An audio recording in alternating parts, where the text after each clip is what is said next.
আজকের এই সুন্দর সকালে আমি চলে এসেছি মানিকগঞ্জের একদম নিতান্ত একটা গ্রামে, চারপাশে সবুজে ঘেরা নিরিবিলি পরিবেশ, যেখানে শহরের কোলাহল নেই, নেই কোনো ব্যস্ততা।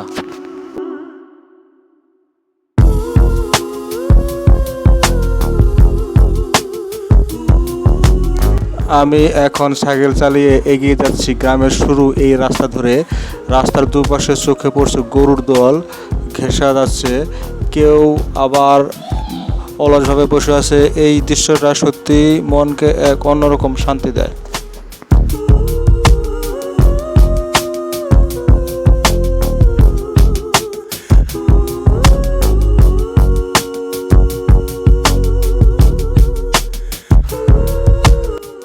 এখন যে দৃশ্যটি দেখতে পারতেছেন, এটা একটা power plant.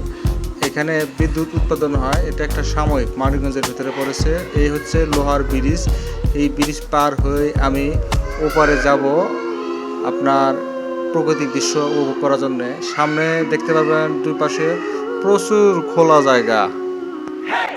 Make prolific confessions into the master plan. I feel like they will never let me shine. What do you need to say that feels so grand? Why cycle চালাতে চালাতে হালকা বাতাস লাগছে গায়ে।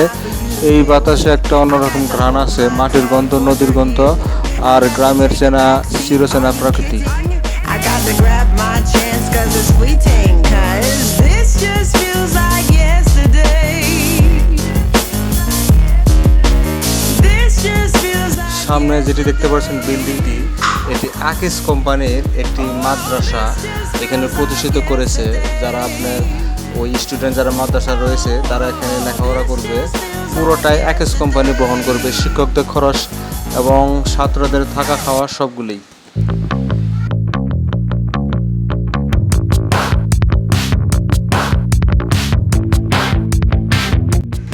দেখতেই পাচ্ছেন রাস্তা খুব একটা বড় না, কিন্তু ছোট রাস্তার সৌন্দর্য অসাধারণ। মাঝে মাঝে গ্রামের মানুষজনের সাথে দেখা হচ্ছে, কেউ মাঠের কাজ করছে, কেউ গরু নিয়ে যাচ্ছে, আবার কেউ বা বসে গল্প করছে।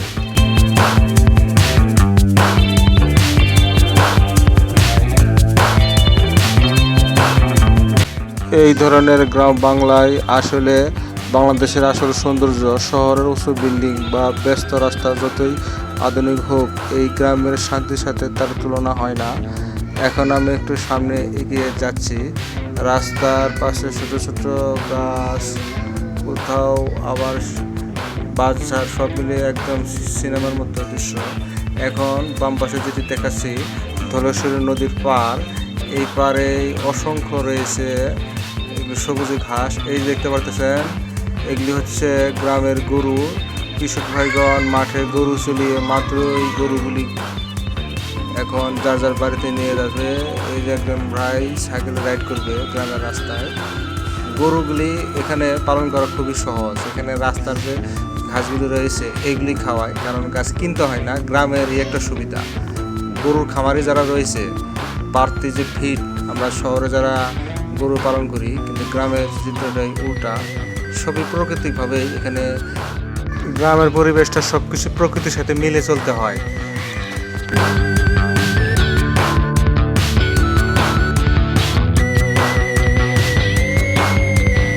সাইকেল চালাতে চালাতে মনে হচ্ছে সময়টা যেন ধীরে ধীরে থেমে গেছে।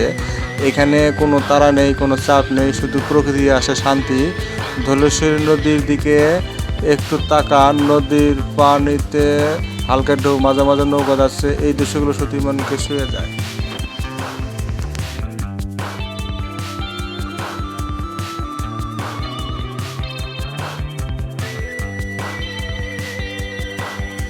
হালকা বাতাসের সাথে নদীর পানির গন্ধ মিশে একদম অন্যরকম একটা অনুভূতি তৈরি হচ্ছে। এই অনুভূতিটা ভাষায় বোঝানো কঠিন। কৃষক ভাইগণ দলে দলে গরু নিয়ে বাসা থেকে ফিরছে, হয়তো বিকেল হয়ে চলে এসেছে। এই হচ্ছে বিকেলকার আমাদের দৃশ্য। আমাদের এই বাম পাশে দেখতে পারতেছেন ধলেশ্বরী নদী। এই রাস্তাটা আগে এমন ছিল না, এখন পাকা করেছে রিসেন্টলি, কিন্তু এখানে যানজট নেই বললেই চলে। একদম নিরিবিলি প্রকৃতি, কোলাহল একটা রাস্তা, কোলাহল থেকে মুক্ত। এই যে বাম পাশে যেটা, এটাই ধলেশ্বরী নদী।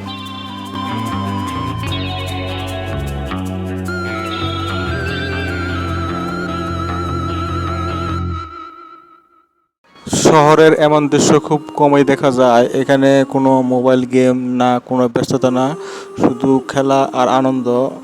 আমি একটু থামলাম কারণ এই জায়গাটা সত্যি ইদারি উপভোগ করার মতো। এই যে ডান পাশে দেখতে পাচ্ছেন খোলা জায়গা প্রচুর। এখানে কৃষক ভাইগণ জমিতে ফসল ফলায়। এরকম খোলার মাঠে যে অক্সিজেনটা রয়েছে সেটাও অনেক দামি, মানে অনেকটা fresh. Lying in the dark. আপনারা যারা এই ভিডিও দেখছেন হয়তো অনেকেই শহরে থাকেন, কিন্তু বিশ্বাস করুন এমন একটা জায়গা একদিন কাটালেই মন একদম ফ্রেশ হয়ে যাবে। যদি ভিডিওটা আপনাদের ভালো লাগে একটা লাইক দিন, কমেন্ট করে জানাবেন এমন আরও গ্রামের ভিডিও দেখতে চান কি না। আর অবশ্যই সাবস্ক্রাইব করে পাশে থাকবেন, কারণ সামনে আরও নতুন নতুন ভ্রমণ নিয়ে আসতেছি। তো বন্ধুরা, দেখা হবে অন্য কোনো ভিডিওতে। সেই পর্যন্ত ভালো থাকুন, সুস্থ থাকুন।